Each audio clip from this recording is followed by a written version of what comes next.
Hey, we're actually going to start on the what the hell are we starting on? I don't even know what we're starting on. There's so much shit.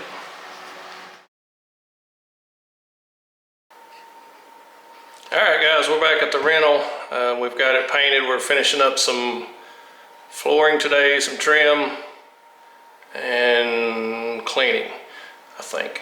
Alright, but I'm going to give you a little preview of where we've painted it and everything. So, alright, let's look around here. So, we're going to actually pull that stove and crap out. I don't know what that's about, but we've painted all the walls, ceilings, all these walls, painted all that stuff. We're going to put some vinyl down. Change the color in this bathroom.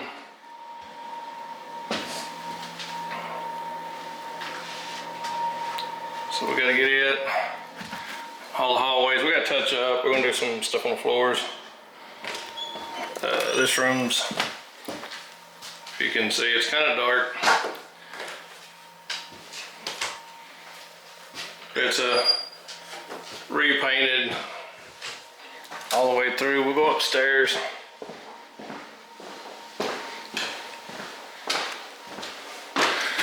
The thing about right here, what's missing is to make this turn, you have to take this out every single time. We're going to replace them. We're actually going to pick them up at the store today. Some more material to redo these, but we're probably going to just fab them in and kind of, or we'll fit them in or whatever, and then still just leave them out because they have to get their furniture up here. We painted all the ceilings. We made this bathroom this color too. And like I say, we still got to clean. So don't judge. But it's a lot better than what it was. Let's find some light in here. There we go. It's definitely better than it was, for sure. We still got to clean the carpet still. Got a few days left. Doors are painted, wood's painted.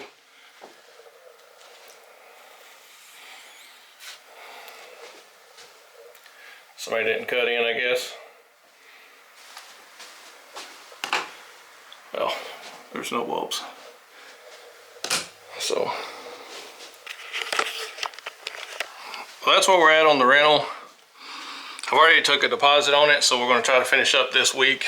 Let's see, it's a Friday, and I think through the weekend, it's actually Valentine's Day weekend.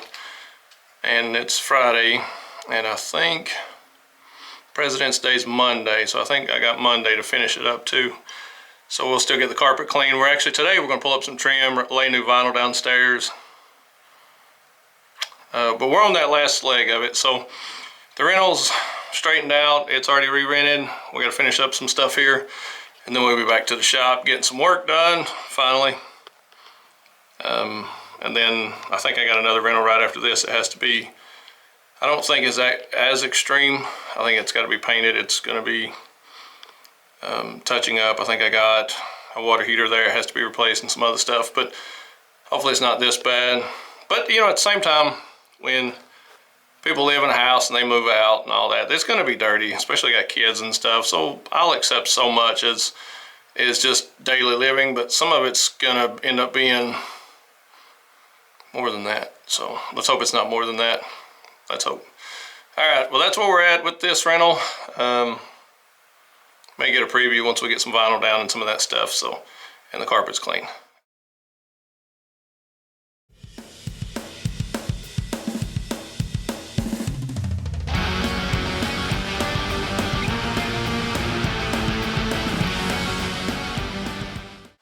Alright, we find ourselves back under the IS300 with the brake lines. What I'm going to do, I think they'll reach. I'm going to drop them out of, I tried to use the existing brackets. I went ahead and dropped the existing brackets, and I'm going to tie the calipers in. Just go ahead and bolt it up and then see what kind of room I have, what kind of slack I have, and whichever of the existing brackets I can use, I will. And if I can't, I'll just have to figure out something else. That way I'm not going to have to fabricate a bunch of different fittings and stuff. and we'll just see how it goes from there. So I'm going to give that a shot, and you can see, possibly see, that in the back of the caliper is where the hole goes, or where the line goes. So it's kind of dark, I know, but right here is where it actually lives. So it doesn't go in the sides or the ends. So with it going straight, the line will actually probably reach there. But again, I prefer to use the actual existing brackets. It look a lot cleaner. It'll be more out of the way, I think. But I think it's still doable without it. So I'm gonna go ahead and plumb them in. If I don't like it, I will pull it back out and I won't change it, but that's what we're going for now. So let's give it a try. I went ahead and run the line here. If you can see above me, what I've got is it comes along this hanger, and I bent this hanger back as close as I could get it to the exhaust hanger right here. Well, because if you can see this bolt hole, that's where the actual rear diff bolts in here, and these two bolts. Well, when that goes up, the pieces yay big around, well, it's got to be back far enough to not set on that, take it, squish it. So the way it did work is, I guess it came here and came back that way and hit this side, and this one came in and went back this side, and so that allowed them to be on either side of the rear diff. Now we have one that's going to go right down the middle. I looked at going through the trunk and coming down and going up through the trunk and through the back of the car and all that. There wouldn't be enough length there. It managed to hook both sides. I've got them both plumbed in, so, and then this bracket I had to bend this one. I had to bend it way up to take some of the slack out because there was so much slack that it was hanging way down. There's not enough slack to hit all 4 hangers. There was enough slack to hit 2 hangers, and then it left a little too much. So by bending this up, it took some of the slack out so it didn't hang down as far. So I guess now we'll put, once we get the parts for the rear diff, we'll install the rear diff, and that will actually tell us if we're okay to continue on like this and it not be really in the way. So if it's in the way, we'll have to set the rear diff back out and re-plumb it, but that's what I'm finding so far. But we got it tied in up there, if you can see. It's ran, the lines ran to the, right there. This line is ran to the back of the brake caliper. Goes right through there, catches that hanger, and shoots down that way and gets on these inside pieces. It's pulled more to this side, so it may be better to go that route. I'll have to, because the drive shaft will run kind of right there. So I think it'll hang low enough. The drive shaft should be, down here.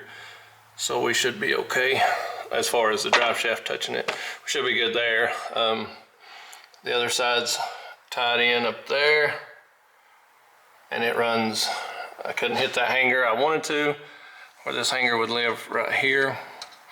But when you start pulling it down, there's just not enough slack because the hanger actually lets it hang down from the bottom.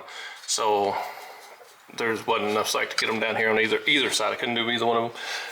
And this one I bent back up close to the hanger. So, all right, so I got the back end. We're just gonna go ahead and go with that. I may tighten these ends up, put some bushings on it, some stuff like that.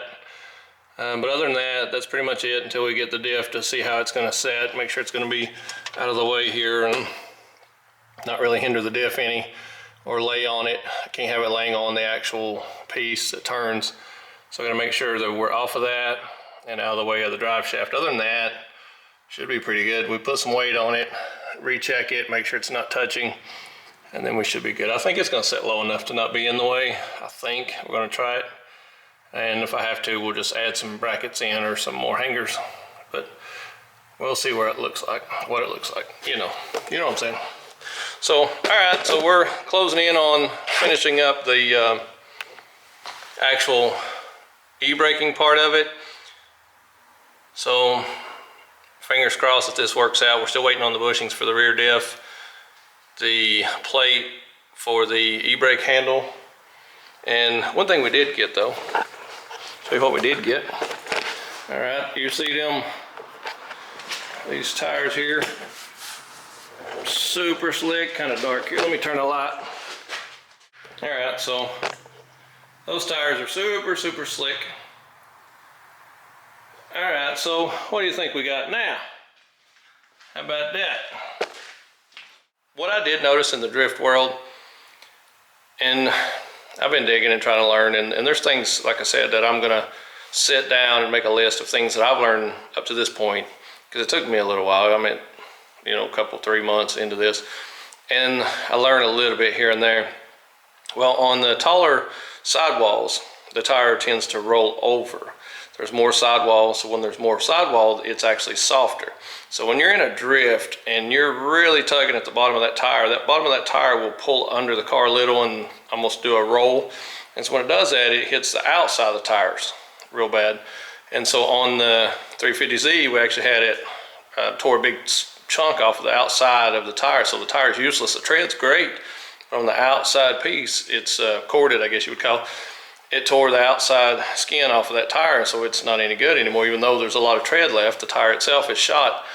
And so we went to the lower sidewall tires, and the lower sidewall tires, you know, have a harder side. So when you're actually skidding sideways, they don't roll under as bad on the bottom and like wear the outside edge out as bad, seems like. So that's something that we did learn, we figured out. So, and it seems like it actually kicks around a little easier maybe with the stiffer sidewall. Definitely when you go to a low profile tire, the ride will change. You'll start riding a lot rougher. You'll notice a tremendous amount of difference in the road feel and all that stuff. So you definitely want to keep that in mind. If you don't like a rough ride, you don't want to go to the low pros unless you're going to the drift track, or if you're going to just a straight drift car, go with it. But that's something I noticed so far that did help us. So just a little tidbit that I've learned here lately. But I guess at this point, we're gonna get some tires mounted and balanced. We don't have a balancer or a actual tire changer. I actually traded part of that deal that I ended up with this truck and my brake lathe and some other stuff, which I'm not sure that was a good idea at the time. It seemed like it, but we're waiting on the bushings for the rear end and the solid mounts for the back of the body. We're gonna get some, in the meantime, we can get some tires changed over. When I get that plate comes in for the e-brake handle, we can get that set. So we're pretty much, hands are tied except for changing some tires, and we'll be ready to go after that.